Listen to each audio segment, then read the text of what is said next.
Hello to everyone in the Holy Trinity Greek Orthodox Cathedral community and all of our friends. This is Father Jonathan. I hope you're doing well. Today we will continue our series on the lives of the saints, and on this day, the 23rd of January, we keep the memory of the holy Hieromartyr Clement, Bishop of Ancyra. Saint Clement, the renowned martyr of Christ, came from the city of Ancyra in Galatia.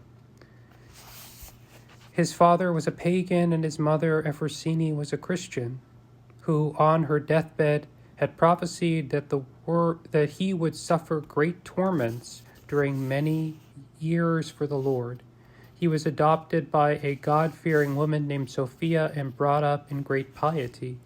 He would take food from the house to poor children and used to instruct them in the elements of the faith.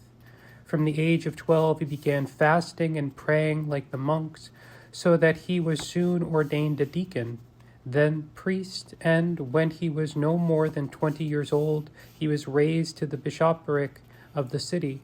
Notwithstanding his youth, he governed his spiritual flock with the wisdom and discretion of an elder, making his greatest care the need of orphans and destitute children, of whom he baptized a large number. When reports of his good deeds reached the imperial vicar of Ancyra, he ordered the arrest of the young bishop, and after questioning him, had him scourged. As Clement steadfastly withstood the lashes, exclaiming, "The more you mangle my flesh, the more you profit my soul," they broke his jaw with stones, whence he derived more joy at the suffering as Christ had done. Powerless to subdue the martyr's valor, the governor sent him to the Emperor Diocletian in Rome.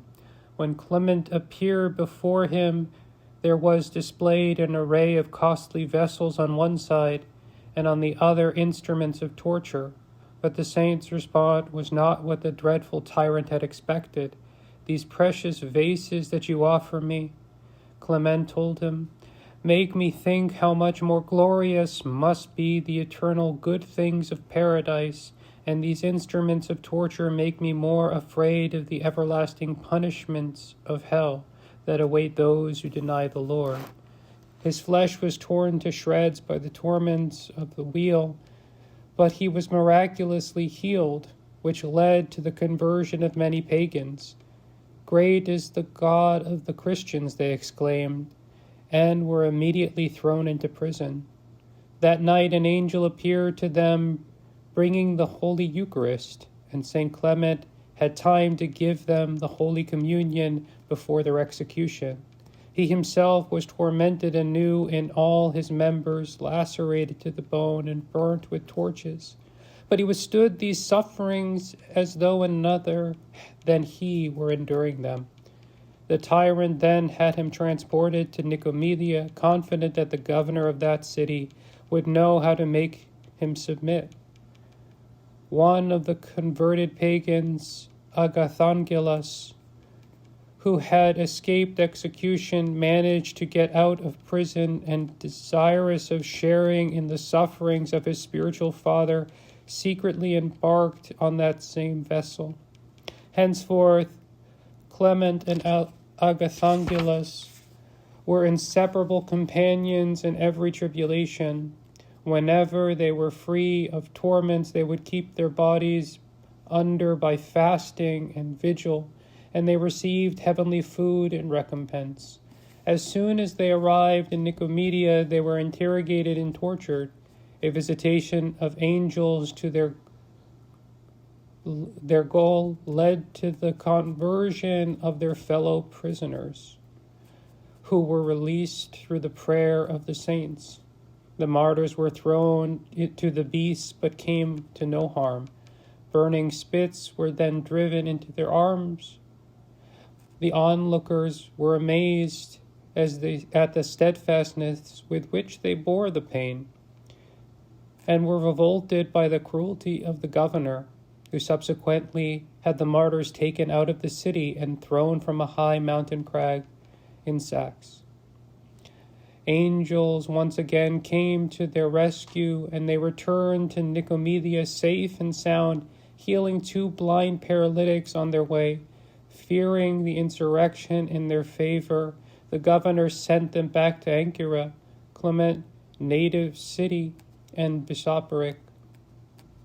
Dreadful new torments awaited them there, from which they again emerged victorious, so that it was decided to deport them to Amissus. However, the children of Ancyra, who Saint Clement had baptized before his arrest, were determined to accompany their bishop, and it was as much as the soldiers could do to tear them away from him before beheading them without pity. At Amissus, the two saints were tortured again, and Christ visited them in prison and healed their wounds and encouraged them to persevere to the end. Domitian, the local governor, recognizing his powerlessness like the rest, sent them to Tarsus, where the co-emperor Maximian was residing. On the way, they caused water to gush forth to quench the thirst of the soldiers escorting them, and the sick who approached to touch their wounds recovered their health. At Tarsus, they emerged unscathed from a fiery furnace like the 3 young men. Seeing them dragged through the dust of the street, the pagans of Tarsus marveled at their fortitude, and many were converted. More imprisonments, interrogations, and torments awaited them, yet these 2 athletes of the faith never faltered but maintained resolve under the test of blows and fire. Tribulations continued until the completion of their 28-year witness to Christ, as had been foretold to Clement in a prophetic vision. After long years of imprisonment, they were again sent back to Ancyra and appeared before a 9th tyrant. They were put to torture, and Agathangelus was beheaded, while Clement was thrown back into the dungeon. On the feast of Theophany, his adoptive mother Sophia slipped into the prison with some of the faithful. His jailers allowed him to take him to his church, where he celebrated the all-night vigil in vestments of shining white, and gave the Holy Communion to everyone before returning willingly to his prison cell. Some days later, Saint Clement was once again serving the holy sacrifice. Some pagan soldiers burst into his church and beheaded him at the very altar on the 23rd of January, 296. The bishop thus became, in the likeness of Christ, the victim of the sacrifice. The 2 deacons serving with him were also put to death. Their 3 bodies were buried by the pious Sophia at the place called Krypton, not far from Ancyra. By the prayers of the holy Hieromartyr Clement, Bishop of Ancyra, and of the holy martyr Agathangelus, may the Lord God have mercy on us and save us. We love you. We're here for you. God bless you. If you want to reach out to us, don't hesitate to do so. Call us, email us, leave us a message on social media, leave us a note in the comment section. If you'd like to support this ministry, remember to like and subscribe to our YouTube channel. Again, God bless you and have a beautiful rest of your day.